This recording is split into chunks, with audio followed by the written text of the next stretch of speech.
नमस्कार विद्यार्थी मित्रांनो, मी धवल कांतीलाल रंगारकर इव्हॉल्व करिअर अकॅडमी मध्ये आपलं सर्वांचं सहर्ष स्वागत करते है ना. कुठपर्यंत आलो होतो रे आपण?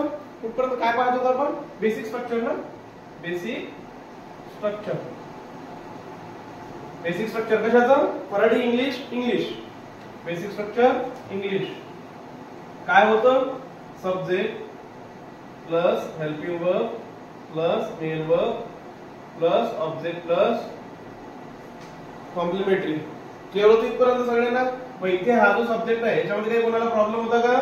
नाही, कारण हा आपल्याला काय झालेला आहे है ना. हा सब्जेक्ट जो आहे आपला क्लिअर झालेला आहे ना. याचे मी जे काही लेक्चर होते, इम्पॉर्टंट लेक्चर होते ते तुम्हाला प्रोव्हाइड केलेले. नंतर काय आहे, हेल्पिंग वर्बवरचं एक लेक्चर तुम्हाला दिलेलं आहे.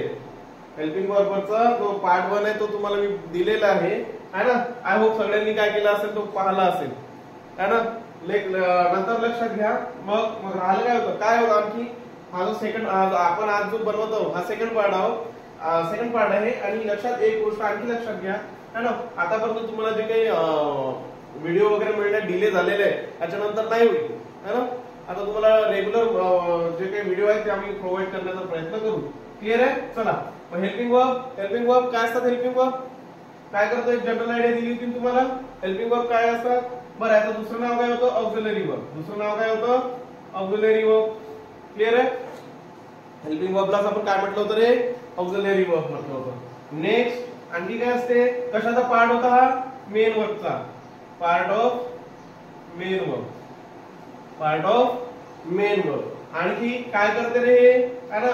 इट कम्स बिफोर कोणाच्या अगोदर रे? Main वर्बच्या. comes before main verb. Clear है? helping verb also known as auxiliary verb. Next, it is the part of main verb है ना. it comes before the main verb है ना. next काय असते? it assists. याचं काम काय आहे? हेल्पिंग वर्बचं काम काय आहे? it assists the main verb है ना to express कैसाठी रे बाबा? To express the number. नंतर person. To express the number person. आणि काय असते? टेन्स, व्हॉइस आणि काय? Mood of sentence. इथपर्यंत सगळ्यांना क्लिअर होतं? क्लिअर आहे इथपर्यंत? अरे क्लिअर आहे ना. चलो नेक्स्ट काय होतं रे बाबा? मग चला नंबर म्हणजे वचन. मराठीमध्ये तुम्ही वचन म्हणता, त्याला एक वचन, बहुवचन ना, सिंग्युलर, प्लुरल ते पाहून घ्यायचं. आणि नंतर काय? Person, first person, second person, third person प्रोनाउनचा पार्ट आहे तो. क्लिअर आहे? नेक्स्ट पहा. मग काय आपण आता मोस्ट इम्पॉर्टंट काय आपल्याला? टेन्स ओळखण्यासाठी आपण हेल्पिंग वर्बचा यूज कसा करतो है ना, किंवा हेल्पिंग वर्ब वरनं आपल्याला टेन्स कसे ओळखता येईल ते पाहायचं. 8 number clarify the tense. Clear आहे? Clarify the tense. क्लिअर आहे? मग काय करायचं इथे है ना? काय करणार? टेन्स काय असतात? इट इंडिकेट्स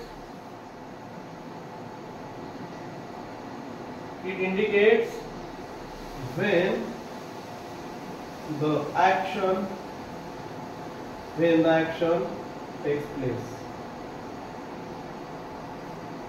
है ना. काय इंडिकेट करतात? टेन्स काय इंडिकेट करतात? की एखादी जी क्रिया आहे किंवा ऍक्शन आहे ती नेमकी कधी काय झाली? परफॉर्म झाली किंवा कधी घडली. क्लिअर आहे? मग टेन्स मला आता माहिती आहे. टेन्सची एक आयडिया तर माहिती आहे. टेन्स माहिती आहे ना मला कोणते? तर एक असतो पास्ट टेन्स, प्रेझेंट असतो आणि तिसरा काय आहे? फ्युचर. क्लिअर आहे? एखादी गोष्ट किंवा एखादी ऍक्शन या तीन पैकी एका कोणत्या तरी टेन्स मध्ये काय असते? झालेली असते आणि ती सांगण्यासाठी जी मदत करते ते कोण मदत करते? हेल्पिंग वर्ब करते. कोण मदत करते? हेल्पिंग वर्ब करते. क्लिअर आहे? मग इथे मी जर एक्झाम्पल घेतलं तर एक्झाम्पल काय होईल? इथे समजा हे हा is running on track. Neha is running on track. Clear आहे इथपर्यंत? हे पहिलं. आणि second, Neha was running on track. Is that clear? Clear? मला एक सांगा, हे जे दोन सेंटेन्स दिलेले आहेत मधून, हे पहिलं आणि हे दुसरं, काय फरक आहे याच्यामध्ये? काय फरक आहे? काय फरक आहे सर? याच्यामध्ये काहीच फरक नाही आहे. नेहा ॲज इट इज आहे, running on the track same same आहे. फक्त याच्यामध्ये फरक आहे, इथे इज आहे आणि इथे काय आहे? वॉज. म्हणजे जे काही to be form of verb आलेले आहे ते काय आहे सर? वेगवेगळं आहे. क्लिअर आहे? इथे इज आहे आणि इथे वॉज आहे. मग पहिल्या सेंटेन्स मध्ये जे to be form of verb is आलेलं आहे ना, काय आलेलं आहे? इज आलेलं आहे ना. याच्या सोबत आणखी एम आणि आर, एम, इज, आर हे जे to be form of verb आहे ते कुठल्या टेन्स मध्ये यूज करतो आपण? प्रेझेंट टेन्स मध्ये. क्लिअर आहे? प्रेझेंट टेन्स मध्ये. याचे सब टाइप्स आपण नंतर शिकू. ज्यावेळेस मी टेन्स इन डिटेल्स तुम्हाला शिकवेल त्यावेळेस मी तुम्हाला याचे सब टाइप शिकवेल, की सांगेल ते प्रोग्रेसिव्ह प्रेझेंट मध्ये एम, इज, आर यूज करतात. क्लिअर आहे? पण आता एवढंच लक्षात ठेवायचं की एम, इज, आर हे कुठल्या टेन्स मध्ये हेल्पिंग वर्ब यूज करतात? प्रेझेंट टेन्स मध्ये. क्लिअर इथपर्यंत? क्लिअर इथपर्यंत? हा.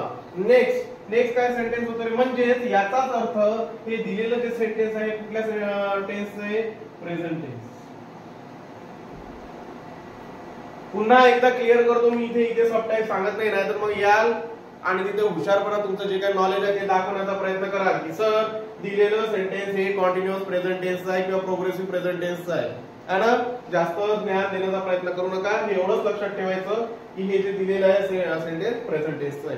त्याचप्रमाणे हा जो वॉज आणि वर असतो, वॉज आणि वर आहे ना, वॉज आणि वर आहे, हे सुद्धा काय आहे? टू बी फॉर्म ऑफ वर्बच आहे. पाहिले होते आपण टू बी चे जे काही रूप असतात कोणकोणते होते? एम, इज, आर, वॉज, वर, नंतर बी, बिंग, बिन, नंतर विल बी है ना. हे सगळे काय होते? To be form of verb होते. मग एम, इज, आर हा कुठल्या टेन्स मध्ये यूज केला गेला? प्रेझेंट टेन्स मध्ये. आणि वॉज, वेअर हा कोणत्या टेन्स मध्ये यूज करतो? पास्ट मध्ये. म्हणजेच दिलेलं हे जे सेकंड सेंटेन्स आहे हे कुठल्या टेन्स मध्ये आहे रे बाबा? पास्ट मध्ये. पुन्हा एकदा क्लिअर करतो की जास्त ज्ञान पाजरायची गरज नाही, कारण मला माहिती आहे हे सेंटेन्स ऑलरेडी कॉन्टिन्युअस पास्ट आहे किंवा प्रोग्रेसिव्ह पास्ट आहे है ना. पण आता सध्या पुरतं एवढंच लक्षात ठेवायचं की कोणतं टेन्स आहे? पास्ट टेन्स आहे. Is that clear? Clear? Clear आहे ना. म्हणजेच आता याच्यावरनं क्लिअर होत आहे का की आपल्याला जर एखाद्या सेंटेन्सचा टेन्स ओळखायचा असेल तर आपल्याला कशाची गरज पडते रे भाऊ? कशाची गरज पडते? आपल्याला हेल्पिंग वर्बची गरज पडते. हेल्पिंग वर्ब असेल तर आपल्याला काय करता येतो? त्याचा टेन्स वगैरे आपल्याला सांगता येतो. गेटिंग माय पॉइंट? समजतंय का? समजून आलं ना? ठीक आहे. चला नेक्स्ट काय होते मग आणखी कशात मदत करतात रे? हेल्पिंग वर्ब आणखी कशात मदत करतात म्हणून सांगितलं? व्हॉइस ओळखण्यासाठी है ना. व्हॉइस ओळखण्यासाठी हेल्पिंग वर्ब काय करतात? मदत करतात है ना. लिहायचं इथे व्हॉइस. व्हॉइस ओळखण्यासाठी हेल्पिंग वर्ब काय करतात? मदत करतात. क्लिअर आहे? व्हॉइस मध्ये काय असताना दोन प्रकार पडतात व्हॉइसचे, ऍक्टिव्ह आणि पॅसिव्ह.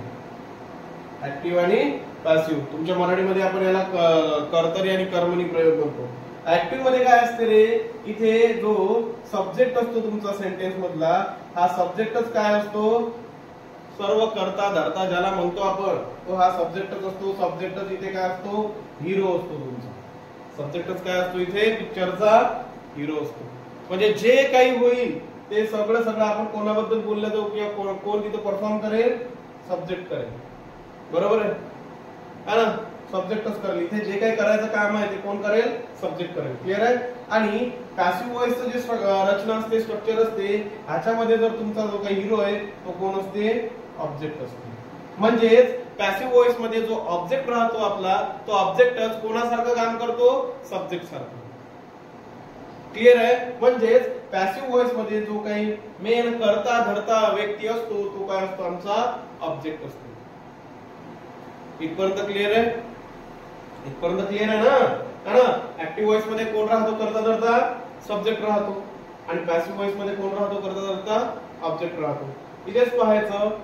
इथे काय पाहू आपण आता, एक एक्झाम्पल आहे. He has finished his work. He has finished his work. हे माझ्याजवळ काय आहे, सेंटेन्स आहे ना. आणि एक लक्षात घ्यायचं, त्यावेळेस ऍक्टिव्ह व्हॉइस पॅसिव्ह व्हॉइस शिकू आपण, त्यावेळेस मी तुम्हाला क्लिअर करेल की ओळखायचं कसं काय कसं. पण सध्या जरी एवढं लक्षात ठेवायचं की या सेंटेन्स मध्ये सब्जेक्ट ओळखता येईल, तुम्हाला ओळखता येते. क्लिअर आहे. नंतर हेल्पिंग वर्ब आहे, हा माहिती आहे मला है ना. फिनिश काय तुमचं मेन वर्ब आहे आणि हे काम, दिलेलं काम. क्लिअर आहे इथपर्यंत. म्हणजे दिलेलं सेंटेन्स हे जर गिव्हन सेंटेन्स काय असेल तुमचं, subject plus helping verb plus main verb plus object या फॉर्मॅट मध्ये असेल तर ते सेंटेन्स कशाचं असते रे, ऍक्टिव्ह व्हॉइस. काय म्हणतो मी, जर दिलेलं sentence clear subject plus helping verb आणि मेन वर्ब प्लस ऑब्जेक्ट या फॉर्मॅट मध्ये असेल तर ते क्लिअर काय असते रे बाबा, ऍक्टिव्ह व्हॉइस असते. म्हणजेच या सेंटेन्स मध्ये हा जो ही आहे, हा ही काय आहे रे तुमचा, इथे सर्वश्रुत आहे, करता धरता येतो. आणि हा हीच काय तुमचा करता धरता येतो. इथे एखादा फॅमिलीचा जो मेन मेंबर असतो ना, त्याचप्रमाणे हा इथे काय आहे, ही या सेंटेन्सचा मेन मेंबर आहे. समजून राहिलं का, क्लिअर आहे इथपर्यंत, क्लिअर आहे. मग आता मला सांगा पॅसिव्ह व्हॉइस याचं पॅसिव्ह व्हॉइस करून पाहायचं कसं होते. His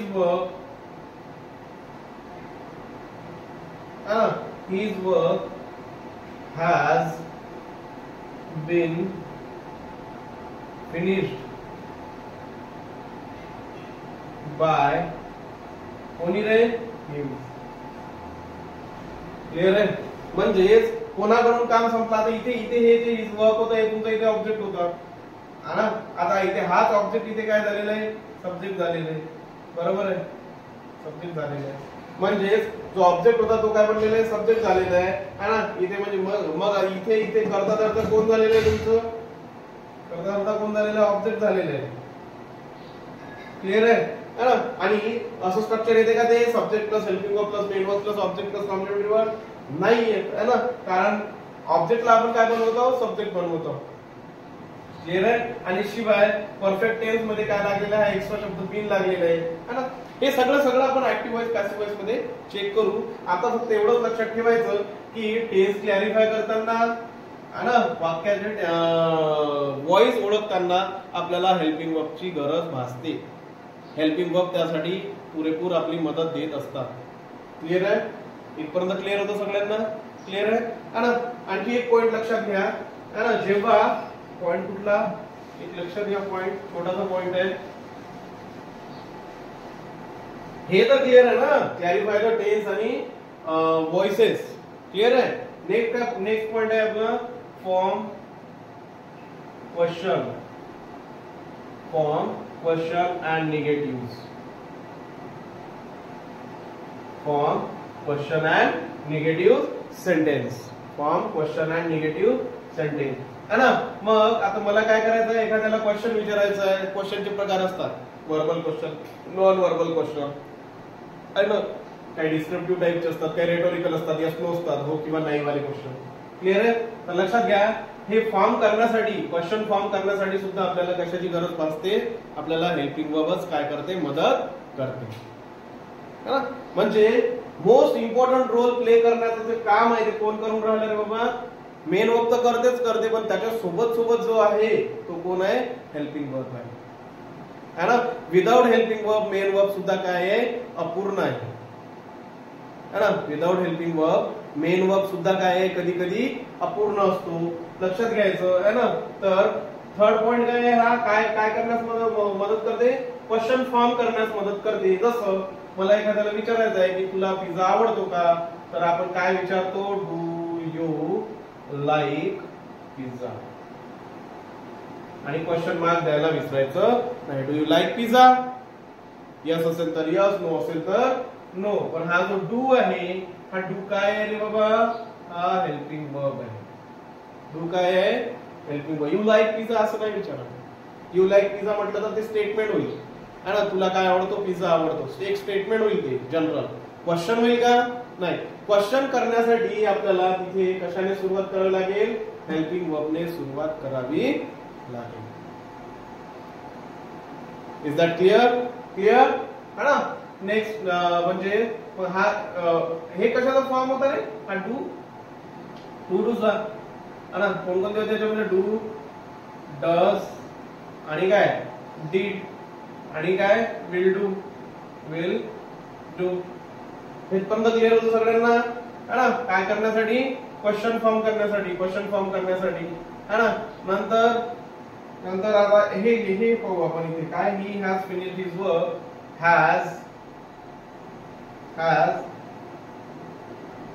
he finished his work. त्याला काहीतरी वर्क असाइन केलेलं होतं आणि त्याचा क्वेश्चन करायचा होता तुम्हाला. कशाचं काम पडलेलं आहे, हेल्पिंग वर्बचं. कशाचं काम पडलेलं आहे, हेल्पिंग वर्बचं. क्लिअर आहे, स्ट्रक्चर आहे ते है ना. हे घेऊ आपण ज्यावेळेस क्वेश्चन घेऊ त्यावेळेस. इथपर्यंत क्लिअर होतं है ना. मग एखाद्या सेंटेन्स, सर तुम्ही बोलले इथे, एखाद्या सेंटेन्स जेव्हा आपण काय करतो, निगेटिव्ह करतो, तेव्हा आपण निगेटिव्ह करत असताना कशाचा यूज करतो रे, नॉट. कशाचा यूज करतो, नॉटचा यूज करतो. क्लिअर आहे, कशाचा यूज करतो, नॉटचा यूज करतो. क्लिअर है ना. आणि काय असते, हा जो नॉट आहे हा कधीही एकटा येत नाही. येतो का, नाही, कधीच एकटा येत नाही नॉटला. नाही तुम्ही ऑब्झर्व करा, जेव्हा कधी तुम्हाला नॉट वाला सेंटेन्स दिसेल, नॉटचा सेंटेन्स दिसेल, तेव्हा ऑब्झर्व करायचं, हा जो नॉट आहे हा कधीच एकटा येत नाही. हा बाय पेअर घेऊन येतो आणि हा कोणाच्या सोबतीने येतो, तर याला सोबत लागते हेल्पिंग वर्बची. कशाची सोबत लागते त्याला, हेल्पिंग वर्बची सोबत लागते. नॉट हा एकटा येत नाही. क्लिअर, क्लिअर है ना. मग इथे कशाची मदत लागते याला, हेल्पिंग वर्बची. म्हणजे नॉट आता येईल पण कोणा सोबत येईल रे, ऑलवेज हा हेल्पिंग वर्ब सोबत राहील, एकटा येत नाही. क्लिअर आहे इथपर्यंत. जसं हे काय एक्झाम्पल घेऊ, he has finished his work. He has finished his work. हे जे एक्झाम्पल आहे पॉझिटिव्ह एक्झाम्पल आहे ना. तर याचं काय करायचंय मला, निगेटिव्ह करायचंय. याचं काय करायचं मला, निगेटिव्ह करायचं. इथे याने काम संपवलं, निगेटिव्ह मध्ये काय होईल, संपवलं नाही. मग काय होईल इथे, ही हॅज है ना. आता इथे काय येईल, नॉट येईल. He has not finished his work. He has not finished his work. He has finished his work. He has not finished his work. Clear आहे, केलं का. हे इथे निगेटिव्ह नॉट आला, एक तर सिंगल आला का नाही, कोणासोबत आला, ऍज सोबत. म्हणजेच हेल्पिंग वर्ब सोबत काय येतो रे, नेहमी आणि नेहमी हेल्पिंग वर्ब सोबत काय येतो, नॉट येतो. जर ते सेंटेन्स कशाचं असेल, निगेटिव्ह सेंटेन्स असेल. क्लिअर आहे का, क्लिअर आहे, क्लिअर आहे का. एखादा आणखी सेंटेन्स पाहायचं, ही she helps me in that project.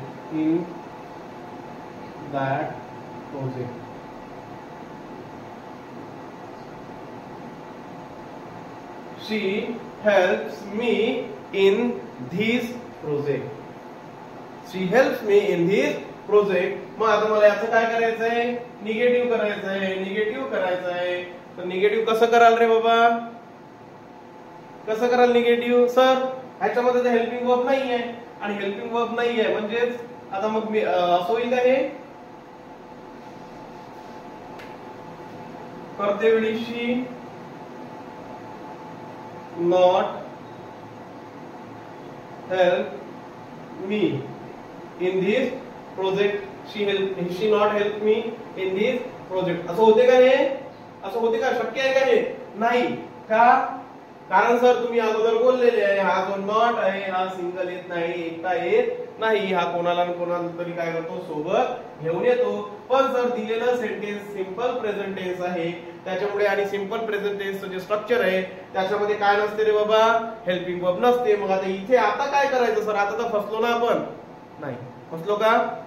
नाही फसलो. कारण आपल्याकडे अशाच सेंटेन्स साठी डू, डज आणि काय वापरतो आपण, डीड या हेल्पिंग वर्बचा यूज करतो. जेव्हा सेंटेन्स मध्ये दिलेले जे काही सेंटेन्स असतात त्याच्यात हेल्पिंग वर्ब नसते तेव्हा डू, डज आणि डीड हे हेल्पिंग वर्ब वापरल्या जातात. क्लिअर आहे? मग इथे काय होईल आता? मग हे सेंटेन्स कसं करेक्ट करा? तर लक्षात घ्यायचं, सब्जेक्ट ऍज इट इज येईल इथे she. Subject as it is simple present आहे, काय येईल इथे? डज येईल है ना.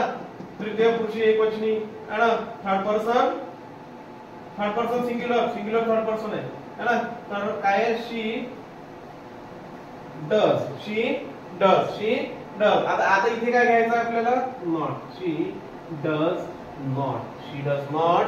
आता इथे हेल्प मी, बाकी ऍज इट इज. क्लिअर इथपर्यंत? क्लिअर आहे सगळ्यांना? याच्यामध्ये काही प्रॉब्लेम आहे का? कोणाला प्रॉब्लेम आहे? नाही. क्लिअर आहे ना?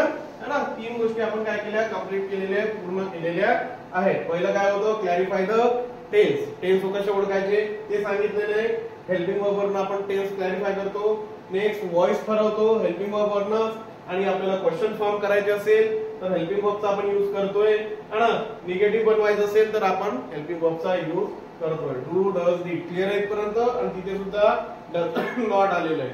डज नॉट आलेलं आहे. हे मुद्दामून घेतलेलं सेंटेन्स आहे का? तर याच्यामध्ये तो ऑलरेडी दिलेलं आहे, पण ज्याच्यामध्ये दिलं नाही तिथे काय कराल? गोंधळाल का? नाही, गोंधळाचं काम पडायला नको यासाठी मी तिथे ऑलरेडी काय केलंय, तुम्हाला तो कॉन्सेप्ट क्लिअर केलेला आहे. इथपर्यंत क्लिअर आहे का सगळ्यांना? सगळ्यांना रब करू? ओके.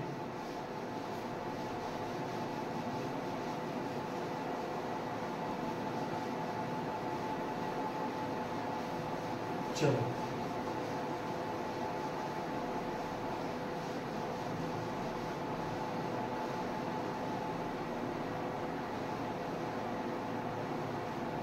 मग नेक्स्ट काय होतं? काय पाहिलं आपण? पहिले तर टेन्स, राईट. नंतर काय ओळखले होते? Voice, right. नंतर क्वेश्चन फॉर्म केले, राईट. नंतर निगेटिव्ह फॉर्म केलं, राईट. आता काय करायचंय? Mood of sentence. Mood of sentence यालाच आपण काय म्हणतो? Mood of sentence. ह्यालाच आपण काय म्हणतो? मॉडॅलिटी.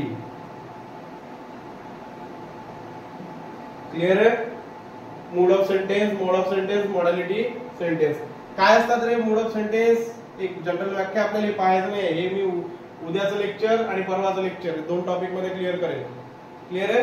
तर आता सध्या मूड ऑफ सेंटेन्स मला फक्त एक काय करा, जनरल डेफिनेशन सांगा. काय असते हे mood of sentence? Mood of sentence it indicates mood of sentence. It indicates speakers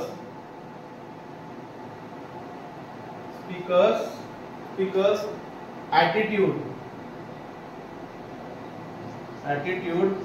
or intent है ना. म्हणजे कशामधून? सेंटेन्स मधून. थ्रू द सेंटेन्स किंवा इन द सेंटेन्स. एखाद्या सेंटेन्स मधून आपल्याला जो काही बोलणारा असतो, जो काही वक्ता असतो, जो काही तुमचा सब्जेक्ट असतो तो है ना, म्हणजे त्याच्यातून त्याला काय सांगायचंय है ना, त्या म्हणजे ऍटिट्यूड किंवा त्याचा जो काही इंटेंट असतो सांगण्याचा, जो त्याला जे काही सांगायचं आहे ना, ते आपण कशातून सांगतो रे बाबा? मूड ऑफ सेंटेन्स मधून सांगतो. क्लिअर आहे? मूड ऑफ सेंटेन्स मधून आपण सांगत असतो. मग याच्यामध्ये कोणकोणत्या गोष्टी येतात? कोणकोणत्या गोष्टी आपण सांगू शकतो है ना? It is attitude or intent. It is attitude or intent आहे ना. कोणाचा? तर स्पीकरचा किंवा जो काही तुमचा सेंटेन्सचा सब्जेक्ट असतो त्या सब्जेक्टला तुम्हाला जे काही सांगायचं आहे मॅडम जो मूळ अर्थ असतो त्यालाच आपण काय म्हणतो? ॲटिट्यूड. म्हणजे तो तुमचा फुकटचा ॲटिट्यूड वाला ॲटिट्यूड नाही. क्लिअर? ॲटिट्यूड म्हणजे तो ॲटिट्यूड का जो सर्वांकडे भरभरून असतो आणि विना कामाचा असतो, ज्याचं काम नसते, तो ॲटिट्यूड का नाही? वर्ड सेम आहे मात्र मिनिंग इथे वेगळं आहे. क्लिअर इथपर्यंत? तर लक्षात घ्यायचं it indicate the speakers attitude or intent. है ना. त्या स्पीकरला काय सांगायचं आहे, त्याला काय बोलायचं आहे, काय दर्शवायचं आहे, ते सगळं जे काही सेंटेन्स मध्ये असते त्याला आपण मूड ऑफ सेंटेन्स असं म्हणतो. इथपर्यंत क्लिअर इथपर्यंत? नेक्स्ट मग सर या मूड ऑफ सेंटेन्स मध्ये काय काय असते? मूड ऑफ सेंटेन्स कसे ओळखतो आपण किंवा काय असते? तर लक्षात घ्यायचं मूड ऑफ सेंटेन्स मध्ये काय होते बाबा? Fact. Next statement. Fact statement. Next आणखी काय असू शकते इथे? फॅक्ट झालं, स्टेटमेंट झालं, opinion. Fact statement opinion. Question.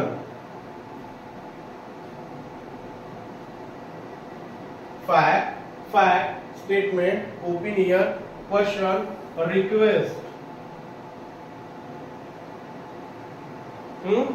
Request. Clear इथपर्यंत? आणखी काय असू शकते रे बाबा? रिक्वेस्ट झाल्यानंतर order, command.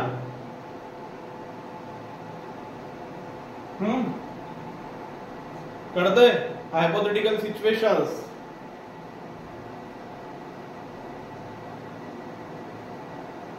Hypothetical situation. Hypothetic काल्पनिक स्थिती. Hypothetical situation. होप्स.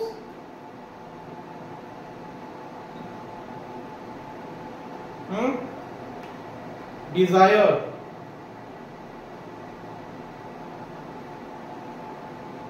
इच्छा. I wish I were a bird. I wish I were PM. I wish है ना. I were child again. Clear आहे?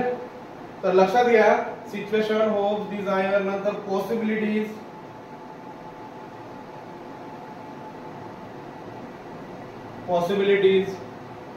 है ना. आणखी काय असते? पॉसिबिलिटी, ऑब्लिगेशन,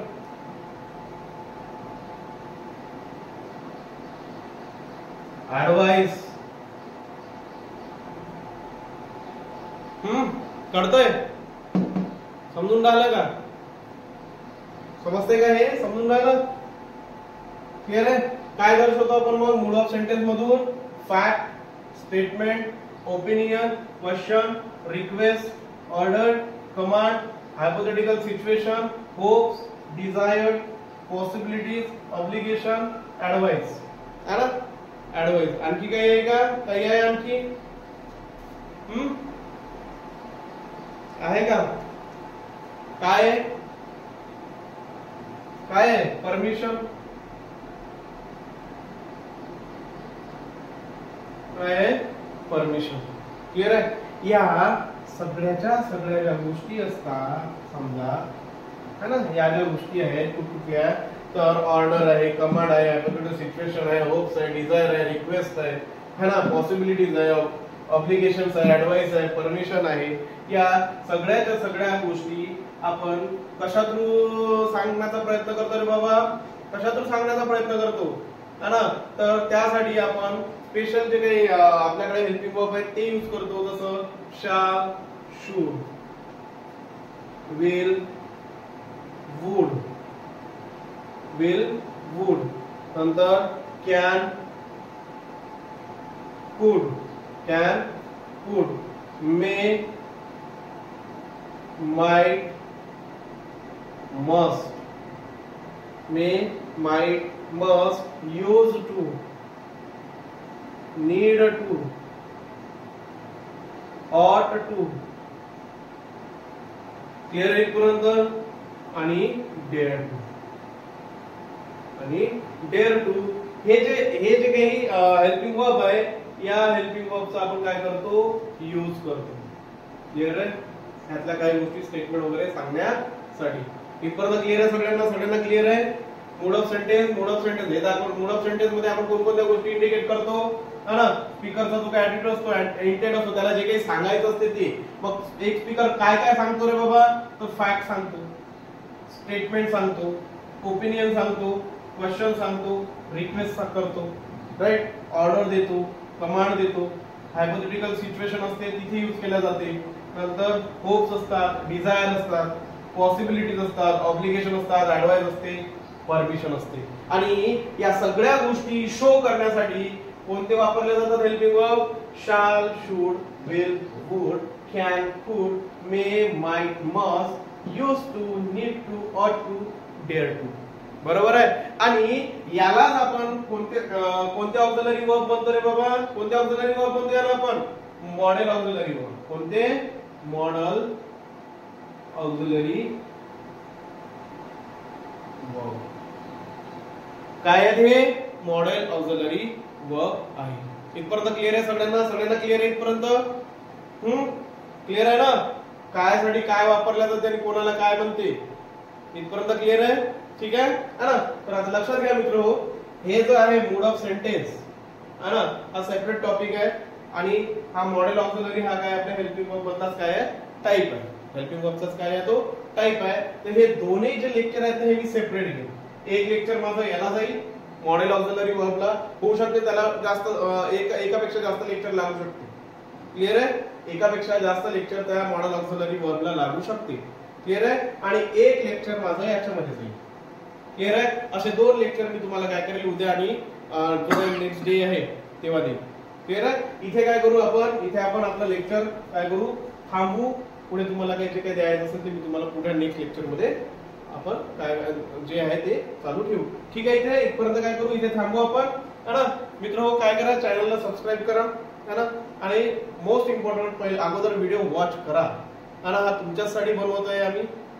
क्लिअर आहे ना? इथपर्यंत क्लिअर आहे? तुमच्यासाठी व्हिडिओ आहे आणि त्याचा फायदा घ्या, है ना? फ्री मध्ये. नाही तर या गोष्टी, या छोट्या छोट्या गोष्टी आहेत या, ठीक आहे? हाय लेवल नाही आहे, खूप वरची लेवल नाहीये, छोटी गोष्ट आहे. पण या कोणी सांगत नाही, या कोणी देत नाही. कारण सगळ्यांना वाटतं की या गोष्टी सगळ्यांच्या झालेल्या असतात, त्यांना द्यायचं नसते असा त्यांचा काही हेतू असतो का? नाही. पण त्यांचं काय असते की यांना माहिती आहे ती गोष्ट त्या लेवलवर गेल्यानंतर, म्हणून ते या गोष्टी शिकवत नाहीत किंवा सांगत नाही. क्लिअर आहे इथपर्यंत? ठीक आहे? चॅनलला सबस्क्राईब करा. याची जे काही पीडीएफ वगैरे आहे ते आपल्या व्हिडिओच्या खाली जे काही मी डिस्क्रिप्शन बॉक्स मध्ये लिंक देईल तिथे तुम्हाला मिळून जाईल. ठीक आहे? क्लिअर आहे? ठीक आहे? थँक्यू.